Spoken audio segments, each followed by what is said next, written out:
Hey, so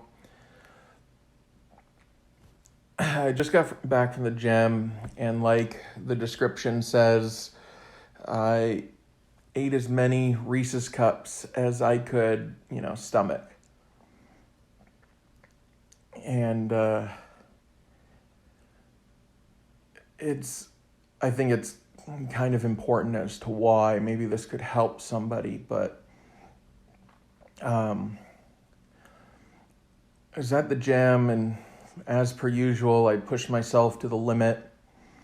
Um, been watching a lot of Dragon Ball Z, got my wife into it, and it's a show I used to watch a lot back in the 90s.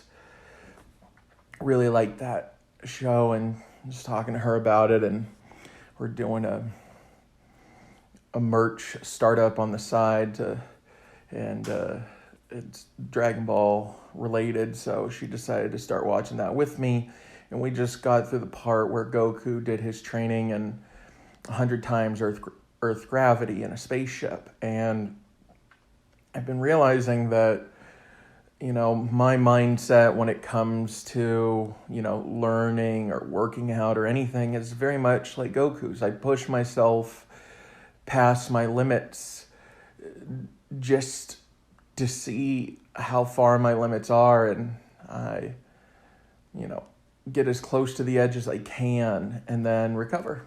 And this puts me in a very vulnerable spot because today I was waiting for a ride and I couldn't push myself as hard as some of the other days in the past week because my body's still recovering from some of the other really hard workouts I did this week.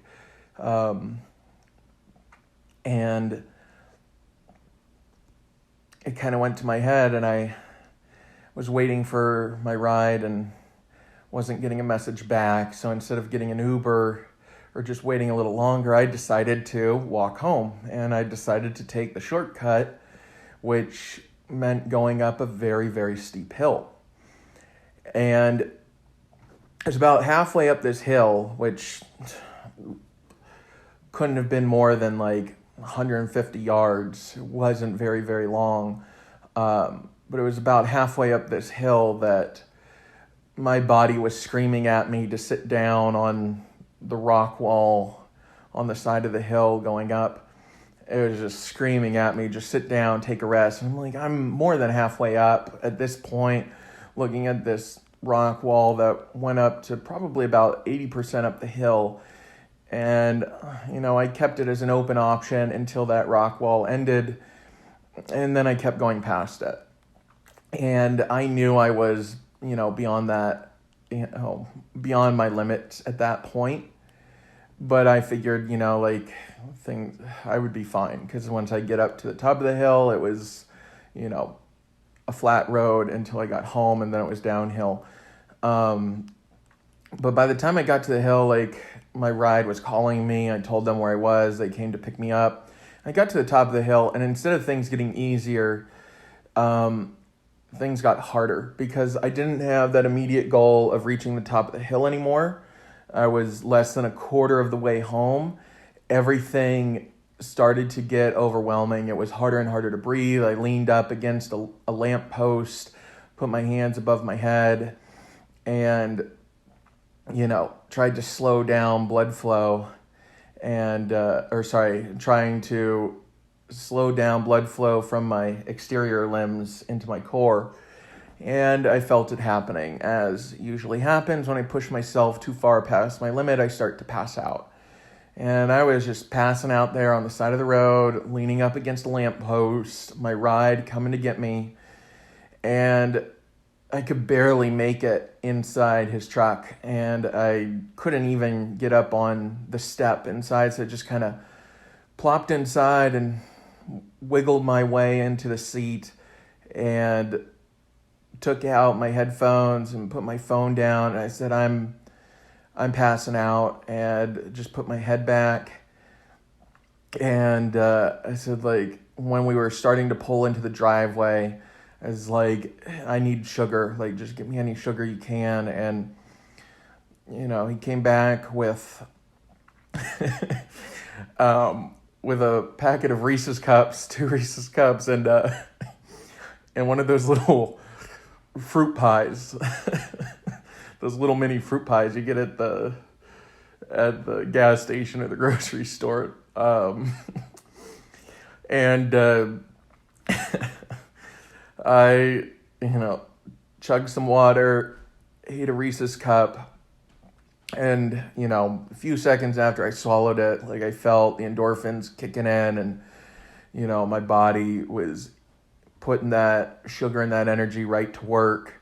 I felt myself coming back to my senses, and as per usual, like, I've kind of gotten out of the habit of eating sugar. I cut out about 80% of the sugar from my diet about every 3 months, so I eat, less sugar than most people. And it was definitely like medicine. I felt that energy coming back, and that's it. So just keep in mind that, like Goku says in that part where, he's working out the 100 times gravity, he almost kills himself. He's like, I'm no good to anybody if I'm dead. So it's one thing to know your limits, but also know that, like, don't be like me. If you push yourself to your limits at the gym, don't try and walk home. That'll really, really put you at risk. It'll put you in a vulnerable spot. And, especially if you're the type of person who likes to start new things. Be mindful of your limits. Understand that if you're sitting down to take a rest and your body's screaming at you to do it, listen, your body knows you better than your mind does. Your mind came around long after your body. So your mind is where the ego resides. So sometimes you have to lose your mind and let yourself just, sit down, let yourself know that the ego is wrong. You're not actually quitting, and just let yourself rest. Sometimes you have to force yourself to rest. So this is one of those stories of, the Chronicles of Jace being dumb, chapter number 10 million. So share this with anyone else that you think may benefit from my dumb story, my dumbness, and turn it into wisdom for themselves to listen to themselves more and do right by themselves.